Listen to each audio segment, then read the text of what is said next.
Good morning children, Kidwai college से मैं आपकी शाइन मैम। चलिए एक बार फिर आपका इस ऑनलाइन क्लास में स्वागत है। आप पढ़ाई आपकी बिल्कुल रेगुलर होती रहे, कोई लॉस ना हो, इसलिए आपका ये ऑनलाइन क्लास चल रहा है बच्चों। तो ये हम लोगों ने जो पढ़ा था भूमंडलीकृत विश्व का बनना, इसके 2 पार्ट हम लोग पढ़ चुके हैं बच्चों, क्लास 10th की हिस्ट्री का, और तीसरा पार्ट आज पढ़ेंगे हम लोग।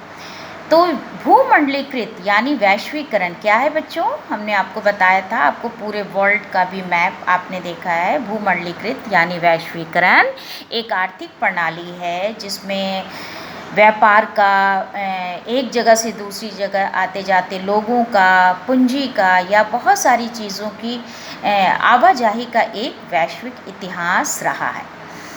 तो इस चीज़ों में हम लोगों ने देखा कि शुरू में आपको मैंने पूरा पढ़ाया कि कैसे विश्व में 2 महायुद्ध हुए और इस बीच विश्व की अर्थव्यवस्था कितनी ख़राब हो गई और कितनी दिक्कतों का सामना करना पड़ा, बहुत मंदी आई विश्व में। और फिर 2 देश यानी अमेरिका विश्व और रूस विश्व का शक्तिशाली देश के रूप में उभर के आया। इन सारे पॉइंट्स पे हम लोग आज बच्चों चर्चा करेंगे। 2 विश्व युद्ध कब हुआ आपको बताया हमने। पहला युद्ध हुआ था 1914 से 18 और दूसरा युद्ध हुआ था 1939 से 1945 में। ये 2 विश्व युद्ध के बाद से युद्धोत्तर सुधार, ये चर्चा के जो हमारे बिंदु हैं, इसमें पहले पॉइंट पे हम लोग चर्चा करेंगे युद्धोत्तर सुधार। ये दूसरा युद्ध हमारा ख़त्म हुआ था जो 1939 में शुरू हुआ था, 45 में ख़त्म हुआ था। तो चलिए हम लोग अपने सिलेबस के अकॉर्डिंग अपने मुख्य बिंदु पे आ जाते हैं बच्चों की। युद्ध के बाद से जो आर्थिक स्थिति थी उस पे लाना देश को बहुत ही मुश्किल था, पूरे विश्व को, सारे देशों को। और युद्ध के बाद के पहले ब्रिटेन दुनिया की सबसे बड़ी अर्थव्यवस्था थी। ब्रिटेन पे, हमारे भारत पे किसका अधिकार था? ब्रिटेन का।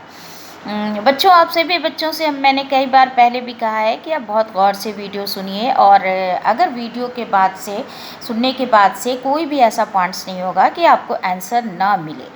आप खूब 10th क्लास है तो इसके लिए आपको सीरियस तो होना ही है बच्चों। ऐसा काम नहीं चल सकता है कि आप 1-2 क्वेश्चन करें और फिर छोड़ दें।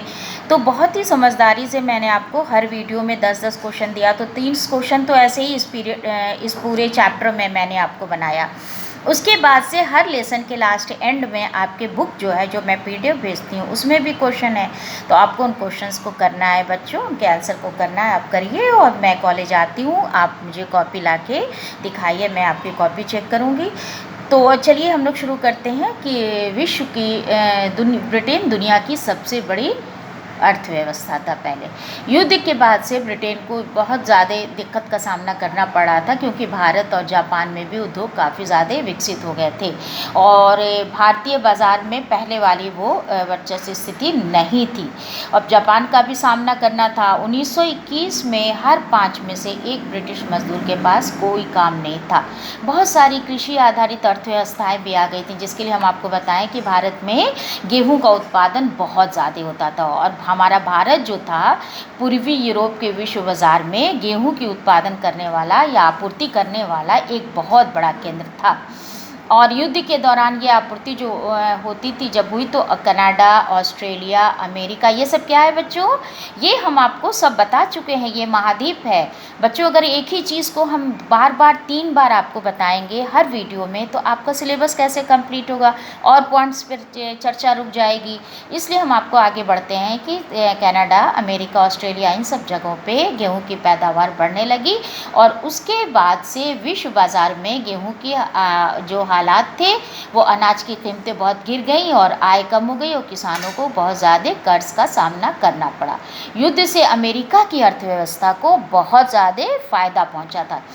चलिए हम देखते हैं 1920 में बड़े पैमाने पे जो उद्योग धंधे शुरू हो गए थे बच्चों। इस देखिए आप दूसरे पॉइंट पे हम आ जाते हैं, बड़े पैमाने पे उत्पादन और उपभोग।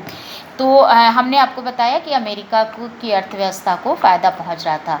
1920 के दशक में अमेरिका अर्थव्यवस्था की सबसे बड़ी खासियत ये थी कि वहाँ पे वृहद उत्पादन यानी मास प्रोडक्शन का प्रचलन हो गया था। वृहत उत्पादन का मतलब है कि 1920 के दशक में अमेरिका औद्योगिक उत्पादन की विशेषता बन गया। वहाँ पे एक कार निर्माता हेनरी फोर्ड था, वो वृहत उत्पादन के लिए बहुत ही बड़ा विख्यात मशहूर था।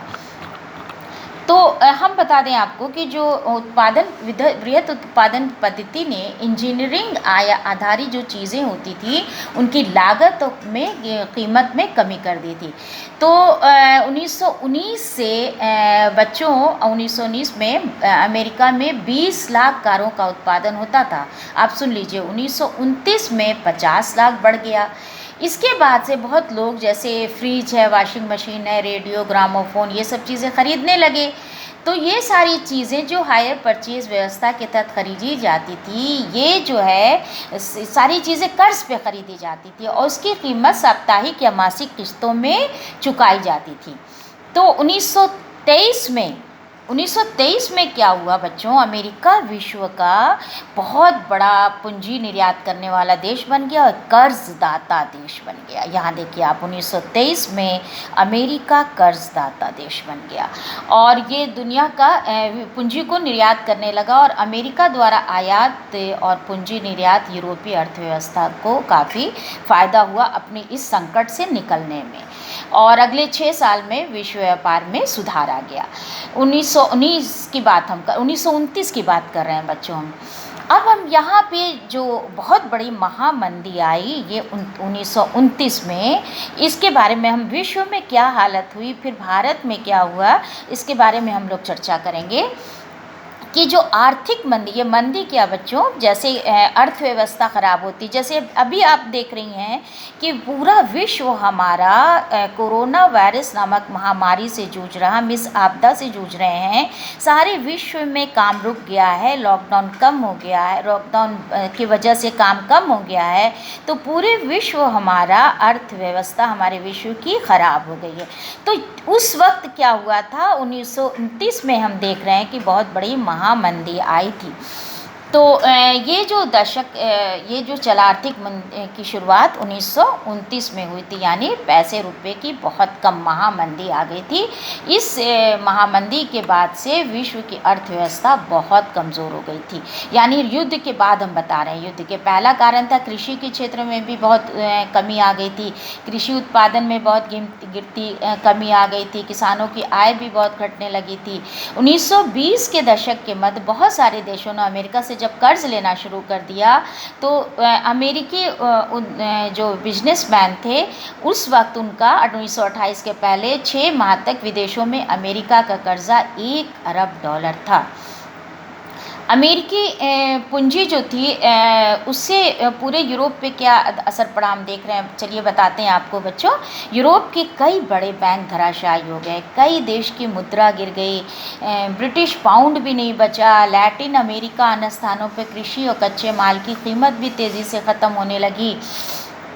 तो ये औद्योगिक देशों में मंदी का सबसे ख़राब असर अमेरिका को ही झेलना पड़ा। अमेरिका के जो बैंक थे बच्चों, उन्होंने घरेलू कर्ज़ों देना बंद कर दिया और जो ये कर्जा देते थे अब ये घरेलू कर्ज भी देना बंद कर दिया। जो कर्ज दिए जा चुके थे उसकी वसूली बहुत करने लगे ये, और काफ़ी वसूली करने लगे। और इससे क्या हुआ कि जो लोग कर्ज नहीं दे पा रहे थे, जिनके परिवार तबाह हो गए, कारोबार बंद हो गए, आमदनी में गिरावट हो गई और अमेरिका की